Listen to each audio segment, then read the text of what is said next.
মোকামের সরবরাহ কম অজুহাতে একদিনের ব্যবধানে দিনাজপুরের হিলিতে আবারও বেড়েছে দেশি পেঁয়াজের দাম। কেজি প্রতি 5 থেকে 10 টাকা বেড়ে বিক্রি হচ্ছে 85 থেকে 95 টাকা দরে। ভারত থেকে পেঁয়াজ আমদানি না হলে দাম আরও বাড়ার আশঙ্কা করছেন খুচরা ব্যবসায়ীরা। এদিকে পাবনার ঈশ্বরদীতে পাইকারি বাজারে প্রতি কেজি পেঁয়াজ বিক্রি হচ্ছে প্রায় 100 টাকা কেজি দরে। গত সপ্তাহের শুরু থেকে জেলায় পেঁয়াজের দাম বেড়েছে অন্তত 35 থেকে 40 টাকা। দাম বৃদ্ধিতে বিপাকে পড়েছেন সাধারণ ক্রেতারা।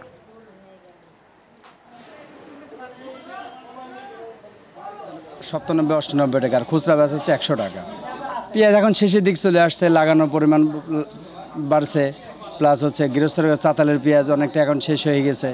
নতুন পেঁয়াজ ওঠার আগ পর্যন্ত বাজার কমবে না, কমার সম্ভাবনা কম, যার কারণে পেঁয়াজের বাজারটা ডিফারেন্স করতেছে, কখনো 90 তার উপরে 100 এই পর্যন্তই পেঁয়াজ বেচা কেনা বর্তমান হচ্ছে।